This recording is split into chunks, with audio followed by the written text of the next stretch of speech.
तो हेलो दोस्तों, स्वागत है आज के हमारे पॉडकास्ट द पोएटिक वॉइस में।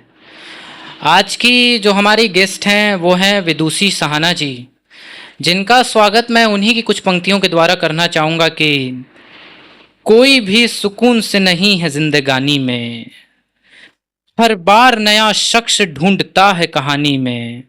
कोई भी सुकून से नहीं है जिंदगानी में, हर बार नया शख्स ढूंढता है कहानी में। मात देता मात खाता रहता है फिर भी, मात देता मात खाता रहता है फिर भी, देखता है खेल वो लगा के आग पानी में, देखता है खेल वो लगा के आग पानी में। तो इन पंक्तियों के द्वारा आज मैं अपने गेस्ट विदुषी सहाना जी का स्वागत करना चाहूँगा, जो कि उन्हीं की ये पंक्तियाँ हैं। तो स्वागत है आपका मैम आज के हमारे पॉडकास्ट द पोएटिक वॉइस में। थैंक यू हर्ष, मुझे यहाँ आके अच्छा लग रहा है। तो सवालों का सिलसिला शुरू करूं, इससे पहले मैं चाहूँगा कि आप अपने बारे में थोड़ा दर्शकों को बताएं ताकि दर्शक आपसे कनेक्ट कर पाएं। बिल्कुल। तो जैसा कि आप लोग मुझे जानते हैं by name Vidushi Sahana. Basically मैं कविताएं लिखती हूँ और मेरी जर्नी बहुत पुरानी नहीं है। वैसे तो मैं बचपन से लिखा करती हूँ, जिसमें लिखने का इंटरेस्ट रहता है। ज़्यादातर शख्सियत बचपन से ही लिखते हैं, लेकिन फ्लो जो पकड़ा मैंने वो करीबन 1-1.5 साल से। मैं कार्यक्रम अटेंड करती हूँ, गोष्ठियाँ अटेंड करती हूँ, सम्मेलनों में जा चुकी हूँ और मुझे बहुत अच्छा लगता है। और मैं जो विधाएं यूज़ करती हूँ वो है आधुनिक कविता, छंद मुक्त कविता, छंद युक्त कविता। कई रसों को मैंने अभी तक लिखा है, जैसे कि वीर रस पे भी लिखा है, करुण रस पे भी लिखा है। मैं श्रृंगार की भी कवयित्री हूँ, मुझे प्रिय है श्रृंगार रस पे लिखना। मैं गीत लिखती हूँ, चाहे वो भक्ति गीत हो, चाहे वो आधुनिक गीत हो। इन सब चीज़ों को मैं ज़रूर अपनी कविताओं में प्रयोग में लाती हूँ। और जैसा कि हर्ष ने अभी पढ़ा मेरा एक शेर, तो कुछ शेर पर भी हाथ आजमाती हूँ। गज़लें भी लिखने की शुरुआत की है और अपनी जर्नी को बढ़ा रही हूँ। मैंने अपनी शिक्षा MBA in human resource HR में MBA मैंने अपनी कंप्लीट की है और मेरा शुरू से रुझान साहित्य के प्रति रहा है। तो अपने इस प्रेम अनुराग को मैं छोड़ न सकी। और जैसे मीरा कृष्ण की अंधभक्त थी, वैसे ही मैं इस साहित्य की कविताओं की अंधभक्त हूँ। तो हर्ष, आगे आप क्या जानना चाहेंगे? आपने काफ़ी अच्छे तरीके से बताया कि आपकी साहित्य में किस तरह से रुचि रही है। तो इससे मेरे जहन में एक बहुत ही अच्छा सवाल आ रहा है कि आपने जो इन रचनाओं के बारे में बताया, इतने सारे रसों के बारे में बताया, इतने सारी विधाओं के बारे में बताया, तो क्या ये सब कुछ आपने खुद से खुद में डेवलप किया या फिर किसी का योगदान रहा? कोई आपने किसी को उस्ताद माना, किसी के थ्रू ये सब सीखा, या फिर आपने खुद से ही ये सब सीखा? ये आप जरा दर्शकों को बताएं। बहुत अच्छा सवाल है और एकाएक ये मन में आएगा ही कि इसके गुरु कौन हैं, किन से सीख रही है, किन से सीख रहे हैं। तो एक शब्द में मैं तो ये कहूँगी कि मेरे गुरु कोई नहीं है, लेकिन साथ में मैं ये भी कहूँगी कि मेरे गुरु हर कोई है। मैं विशेषतः किसी उस्ताद की उस्तादी तो नहीं करती हूँ, शिष्या तो नहीं हूँ, लेकिन मैं हर किसी से सीखती हूँ। मेरे साथ जो हर्ष आप बैठे हैं, आप अपने आप में बहुत अच्छे गज़लकार हैं, मुझे पता है, बहुत अच्छे शायर हैं और मैं आपसे भी सीखती हूँ। आपके कंपोजिशंस को पढ़ती हूँ और उसमें से कुछ लेने की कोशिश करती हूँ। इसी तरीके से मैं बड़े बड़े कवियों को पढ़ती हूँ, हमारे समकालीन कवि कवित्रियों को सुनती हूँ, पढ़ती हूँ और जिनसे जो चीज़ मुझे अच्छा लगता है उसकी उस टेक्निक को लेने की और सीखने की कोशिश करती हूँ। तो मेरे गुरु कोई भी ना होते हुए मेरे गुरु आप सबको ही हैं। काफ़ी अच्छी तरीके से आपने जवाब दिया मैम इसका। आपने उसमें मेरा भी नाम लिया, पर मैं अभी अपने आप को उतना बड़ा मानता नहीं हूँ, लेकिन आप इतनी बड़ी शख्सियत होके मेरा नाम ले रही हैं, तो ये मेरे लिए बहुत बड़ी सौभाग्य की बात है। मैं बहुत आभारी हूँ आपका। तो आप इसके पात्र हैं। अब वो आप बताएंगे कि अब मैं अगले सवाल पे आता हूँ, इस पे ज़्यादा बिल्कुल। बात ना हो तो ज़्यादा बेहतर होगा। जैसी आपकी मर्जी। तो मेरा अगला सवाल आपसे ये है कि जितनी भी आपने एक बात कही कि आप रचनाएं समाज पे भी लिखती हैं और उसमें भी कई तरह से अपने रसों का प्रयोग करती हैं। तो आपके अनुसार साहित्य से समाज कितना प्रभावित होता है, ये बताएं जरा। बहुत अच्छा प्रश्न हर्ष आपने किया। साहित्य और समाज ये एक दूसरे के पूरक हैं। समाज है तभी साहित्य है, और साहित्य है तभी समाज है। हम पढ़ते हैं, सुनते हैं, देखते हैं, तो हम उसको अपने आप में ढालने की कोशिश करते हैं, और साहित्य जिन चीज़ों को देखता है उसको वो लिखता है। तो एक दूसरे के पूरक हैं, और समाज पे साहित्य का प्रभाव आज से नहीं, जब से साहित्य बना तभी से पड़ रहा है, और साहित्य बनने का कारण ही समाज है। साहित्य समाज से प्रभावित हुआ है तभी साहित्य बना है। तो यूं कहें कि एक दूसरे का प्रभाव एक दूसरे पर हमेशा पड़ रहा है, और एक दूसरे पूरक भी हैं। बिल्कुल, प्रभाव, हाँ, काफी अच्छा जवाब दिया आपने कि साहित्य से समाज पर क्या प्रभाव पड़ता है। इसके बाद आपने जितनी तरह की रचनाओं की बात की है, तो एक इंटरेस्टिंग क्वेश्चन दिमाग में आ रहा है, वो मैं पूछना चाहूंगा कि अभी तक आपने कितनी रचनाएं लिखी हैं अपने हिसाब से? आप अब तक की आपकी सबसे बेस्ट रचना कौन सी है, और आपने अब तक कितनी रचनाएं लिखी हैं?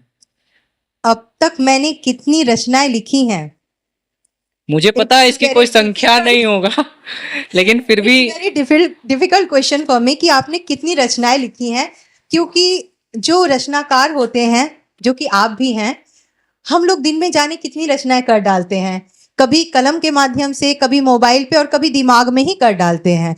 तो मैं गिन तो नहीं सकती, जाने मैंने कितनी रचनाएं अभी तक की हैं, सैकड़ों, हजारों, जाने कितनी कर चुकी हूँ।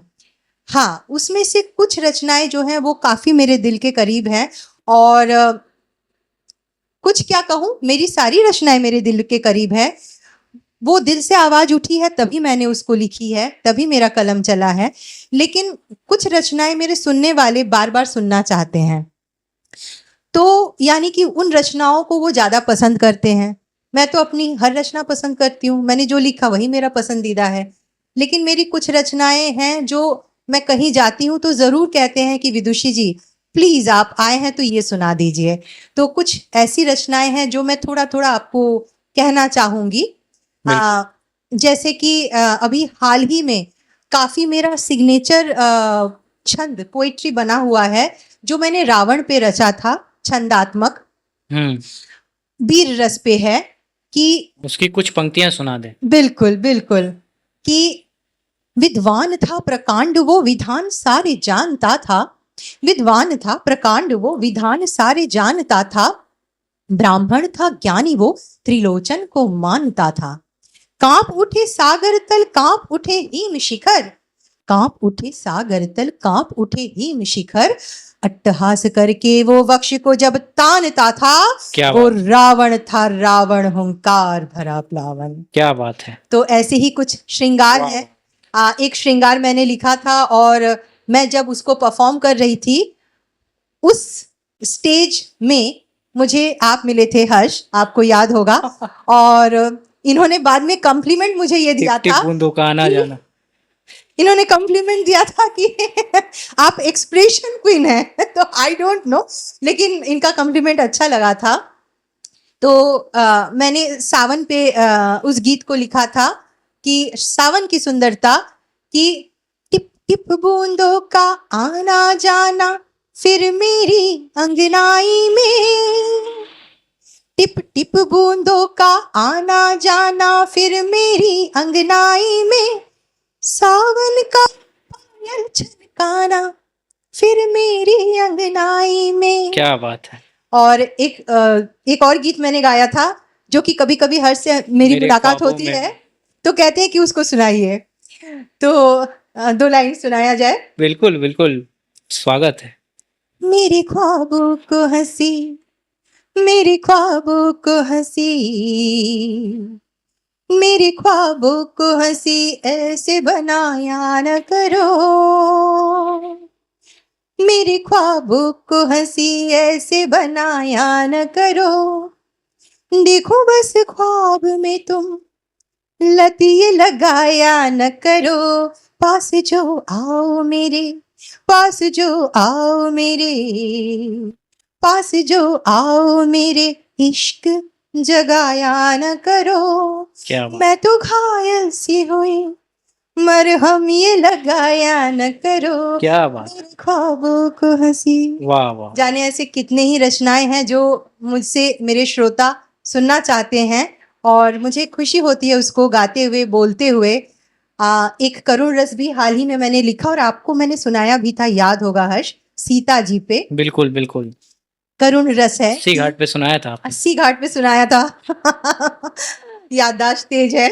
कि जीवन विडंबना बन झाके, जीवन विडंबना बन झाके, ना जन्मी थी कोख से माँ के, जीवन विडंबना बन झाके, ना जन्मी थी कोख से माँ के, ना ही थे मेरे पिता, मैं सीता, भाग्य था मुझसे जीता।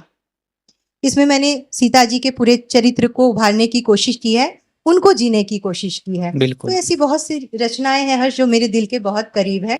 हाँ, मैं गिनती नहीं बता सकती, आई एम वेरी सॉरी। नहीं, अभी कुछ देर बाद मैं बोलने जा रहा था, मैं बोलने वाला था कि ऐसे आप अपनी एक एक रचना कर करके कई रचनाएं सुनाए डालेंगी, मैं यहाँ सुनते रह जाऊंगा, पॉडकास्ट पता नहीं फिर कितने देर का हो जाएगा। आगे बढ़ाइए कड़ी को। तो अभी मैं रोकने वाला था, अगला सवाल भी है ना, इसीलिए। बिल्कुल पूछिए। तो काफी सारी रचनाएं आपने सुनाई, अपनी कुछ पंक्तियां सुनाई, दर्शकों को मुखातिब कराया अपनी रचनाओं से, सुन के अच्छा भी लगा होगा। काफी सारे श्रृंगार रस, वीर रस, करुण रस पे भी आपने सुना दिया, सीता पे भी सुना दिया। तो अब सारी चीजें तो रचनाओं के माध्यम से आपसे मैंने पूछ ली। एक सवाल, एक आखिरी सवाल मैं आपसे ये पूछना चाहूंगा कि आप अपनी रचनाओं के माध्यम से दर्शकों को क्या संदेश देना चाहेंगे, समाज को क्या संदेश देना चाहेंगे? बिल्कुल, वो लेखनी अर्थहीन हो जाता है अगर वो समाज को कोई सकारात्मक संदेश नहीं दे रहा है। बिल्कुल। उस लेखनी के माध्यम से अगर समाज बिगड़ रहा है, उसके मन में कुभावनाएं विकसित हो रही हैं, तो वो लेखनी निरर्थक होता है। तो हम सभी लिखने वालों को अपनी लेखनी के माध्यम से, अपनी रचनाओं के माध्यम से समाज के उत्थान की कोशिश करनी चाहिए, ना कि हमारी लेखनी उनको पतन की ओर ले जाए। तो मैं अपनी रचनाओं के माध्यम से अपने पढ़ने वालों, पाठकों, सुनने वालों, क्योंकि आजकल किताबें मीडिया में आने लगी हैं, हम लोग अपने रील्स बनाने लगे हैं, शॉर्ट्स बनाने लगे हैं, लोग हमें सुनते हैं और देखते भी हैं पढ़ने के साथ साथ। तो अपने रचनाओं के माध्यम से मैं अपने पढ़ने वाले, सुनने वाले, देखने वालों को यही कहना चाहूंगी कि अगर मेरी लेखनी में जरा सा भी ताकत है तो आप सकारात्मक रूप से मेरी रचनाओं को लें, उसका आनंद लें और साथ ही साथ आप अपने मानसिक स्तर को उन्नत बनाएं। और तभी हम मानसिक स्तर को उन्नत बना सकेंगे जब हम अपनी शिक्षा पे ध्यान देंगे। तो बेशक हम एक शिक्षित समाज को गढ़ें, हम पढ़े लिखें और इनोवेटिव बने, खोजी प्रवृत्ति के बने और कुछ नया देने की कोशिश करें समाज को। हाँ, और हमेशा आशावादी बने, ऑप्टिमिस्टिक बने। तो एक गीत बहुत मेरा प्रिय है हर्ष, और आपने भी सुना है। और मैंने तो सब सुना है। हाँ जी, आपने सब सुना है, मेरे पहले श्रोता। तो जब भी कोई मुझे किसी कार्यक्रम में कहता है कि आप अपने मन से कुछ सुना दें, तो मेरा मन उसी गीत को ही गा उठता है। तो मैं अपने श्रोताओं के लिए भी यही आशावादी गीत गा के मैसेज देना चाहूंगी कि अध खुली सी आंखों में, अध खुली सी आंखों में सपने पूरे पूरे हैं, अध खुली सी आंखों में सपने पूरे पूरे हैं, जो सपने इसने देखे हैं, आंखों ने जो सपने देखे हैं, जो सपने इसने देखे हैं, कुछ अभी अधूरे हैं। क्या बात है। सपनों के पूरे होने की, सपनों के पूरे होने की आस अभी भी बाकी है। वाह। जो सोया है, हमारे सपने जो सोए हुए लगते हैं, जो सोया है छलावा है, जो सोया है छलावा है, उसकी सांस अभी भी बाकी क्या है। बात है, सोया क्या बात। छलावा है, उसकी सांस अभी भी बाकी है। तो हमें सपने देखते रहने चाहिए और सपनों को पूरा करने की पूरी कोशिश करनी चाहिए। मैंने एक चीज सोची थी कि आपसे मैंने सवाल पूछा कि रचना, आपकी रचना के माध्यम से आप समाज को क्या संदेश देना चाहें, उसमें भी आपने रचना सुना दी। बिल्कुल, एक रचनाकार की रचनाएं ही तो संदेश बिल्कुल होती ये है। चीज बहुत अच्छी लगी कि आपने अपने समाज को इतने सारे संदेश दिए अपनी रचना के माध्यम से भी और अपने शब्दों के माध्यम से भी। मुझे उम्मीद है कि दर्शक इस पॉडकास्ट को सुनने के बाद अपने जीवन में हल्का सा प्रभाव तो जरूर पड़ेगा, उनके जीवन में थोड़ा प्रभाव तो पड़ेगा, और अगर वो चाहें तो पूरा भी पड़ सकता है जो आप कहना चाह रही थी लोगों से। तो सवालों का सिलसिला तो खैर खत्म नहीं हो सकता, वो बात तो सही तो ताउम्र किया जा सकता है, पर पॉडकास्ट का टाइम लिमिटेड है। हाँ हाँ बिल्कुल। तो इसको मद्देनजर रखते हुए आज के सवालों का सिलसिला यहीं पे समाप्त करते हैं, और आपसे अगले पॉडकास्ट में हमारी मुलाकात फिर से होगी। आपके जज्बातों से जुड़ेंगे, नए नए सवाल होंगे, नए दौर से गुजरेंगे, और फिर से वापस इसी स्टूडियो में हम लोग फिर मिलेंगे। तब तक के लिए दर्शकों बहुत बहुत धन्यवाद आपका, हमारे गेस्ट विदुषी सहाना जी को सुनने के लिए, मुझे सुनने के लिए। उम्मीद है आपसे फिर मुलाकात होगी। Thank you. जरूर जरूर, शुक्रिया।